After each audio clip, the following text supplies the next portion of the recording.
fait, le club a toujours représenté le soccer pour les jeunes dans les deux arrondissements.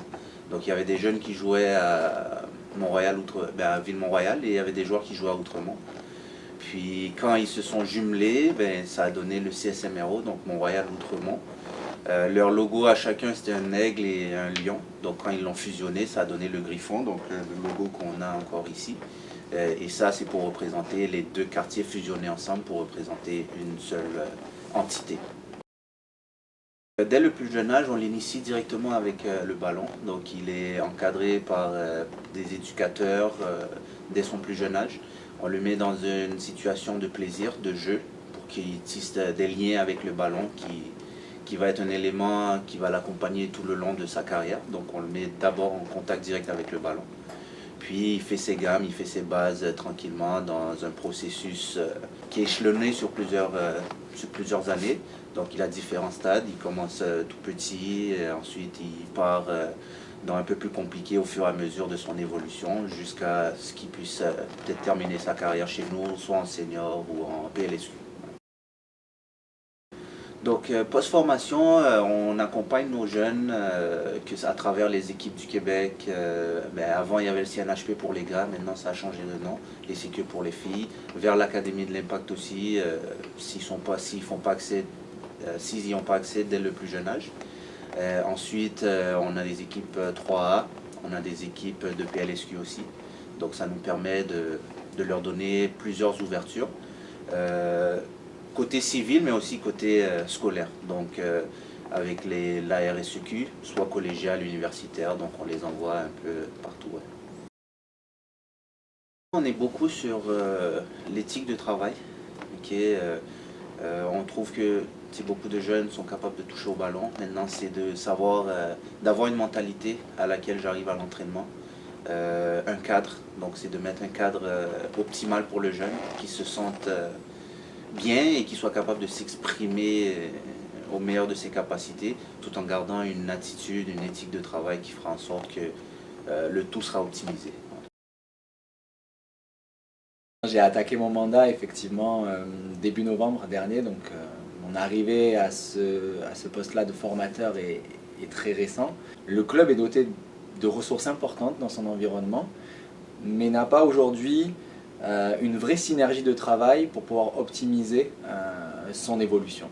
Et pour moi, en tout cas, c'était clair et c'était ma volonté de pouvoir contribuer avec mes expériences, avec mes personnalités aussi, en fonction des mandats que j'ai acceptés, pour pouvoir accompagner le développement du club dans son ensemble, et à la clé, ce qui m'importe, le développement des joueuses et des joueurs qui sont adhérents au sein du club.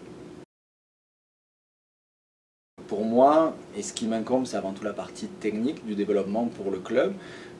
C'était important de pouvoir adapter une façon de fonctionner au sein du club, du CSMRO, avec l'équipe technique, en corrélation avec notre évolution et avec les prérogatives aussi attendues par l'association nationale.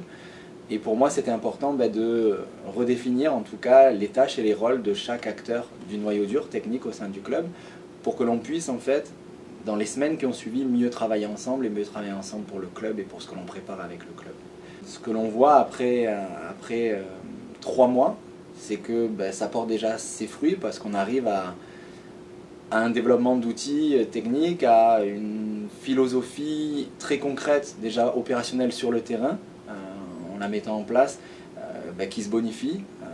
Tout n'est pas parfait, loin de là, et ça prendra du temps. Je suis aussi conscient, et comme toutes les personnes qui travaillent au sein du club, sur la partie technique, c'est un processus à moyen terme à minima, et à long terme que l'on vise, mais à court terme, on essaye de mettre en place les choses de façon en fait progressive et surtout logique.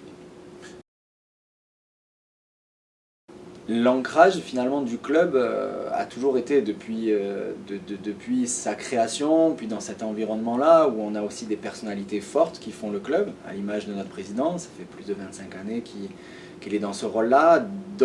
Pour moi, une des forces mesurées du club, c'est aussi d'autres acteurs, à l'image d'éducateurs comme Daniel Frankman, 24 ans, qu'il est éducateur au club.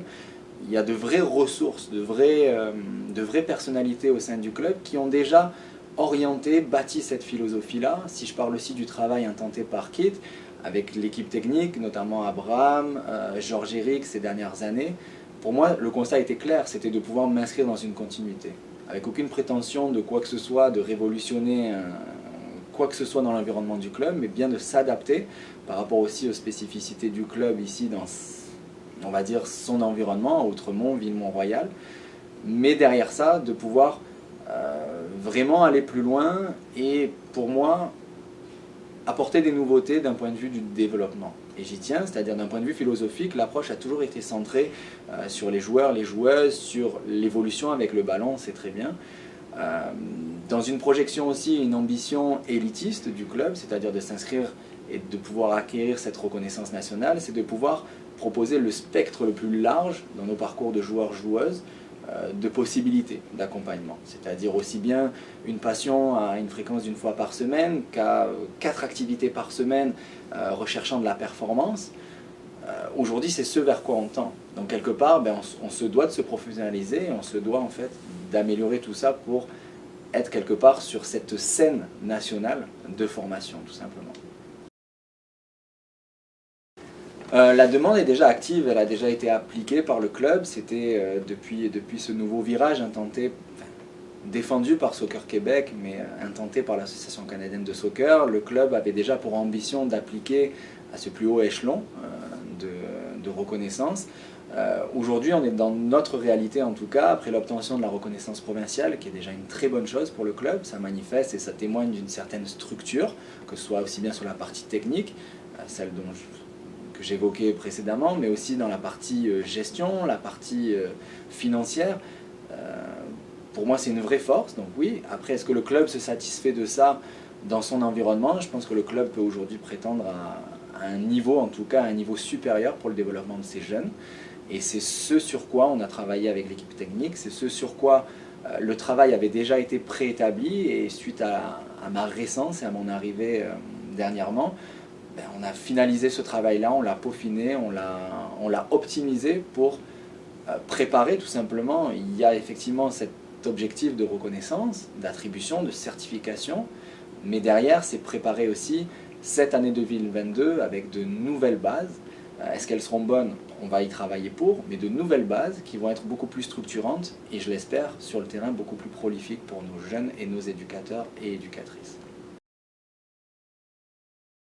L'équipe PLSQ, ça a toujours été la vitrine du club quelque part, la PLSQ masculine, depuis près de 10 années maintenant. Effectivement, c'est un petit peu le fleuron de la formation du club sur sa partie masculine.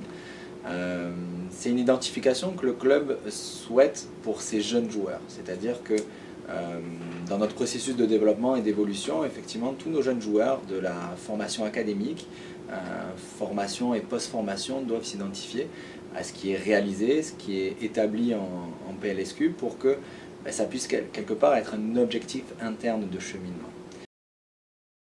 C'est une nouvelle page qui démarre pour le club, c'est aussi historique. L'objectif pour l'équipe masculine, ça va être de performer. Non pas seulement de participer, comme dans son histoire, le club et l'équipe masculine du club a toujours voulu et essayé et recherché la performance pour pouvoir gagner des titres, gagner des trophées. L'objectif du championnat canadien pour 2022, ça va être de performer pour essayer de passer ce premier tour et de compétitionner contre d'autres équipes professionnelles. Donc là, on est un peu dans un pseudo-renouveau, parce qu'il y a quand même quelques filles qui sont restées, il y en a aussi qui sont parties. Donc on compte sur certaines anciennes pour être le noyau dur et qu'on va venir entourer de plusieurs jeunes joueuses de 18 à 22, 23 ans qui vont venir se greffer à cet effectif pour pouvoir nous permettre de compétitionner. Il est personnel pour chacun, donc on veut la performance, que chacun puisse atteindre sa performance qui viendra aider au collectif après. C'est sûr que tant qu'il y a la possibilité d'aller au championnat canadien ou de faire le Final Four, donc top 4, c'est sûr qu'on veut y participer parce qu'on ne va pas aller dans l'optique où est-ce que ça ne nous tente pas, etc. Mais on ne veut pas non plus mettre trop de pression parce qu'on sait que c'est un nouveau groupe Et avec Covid, on n'a pas eu le temps de voir énormément les joueuses pour savoir exactement où on va se placer. Donc on a un staff très rapproché et un staff un peu plus élargi. Donc le staff se compose de Philippe Estacio, qui a coaché dans le club aussi. Lui, il était avant en Colombie-Britannique. Il avait fait ses cours là-bas, il a amené son expérience de la Colombie-Britannique ici avec nous. Donc on travaille en étroite collaboration. Il y a Joël Chancy-Réer qui lui s'occupe de la préparation physique. C'est aussi le responsable de la science du sport du club. Et on a Santiago Sandoval qui lui s'occupe des gardiennes de but. Donc lui aussi c'est quelqu'un qui a grandi au club. C'est un jeune mais très très professionnel aussi.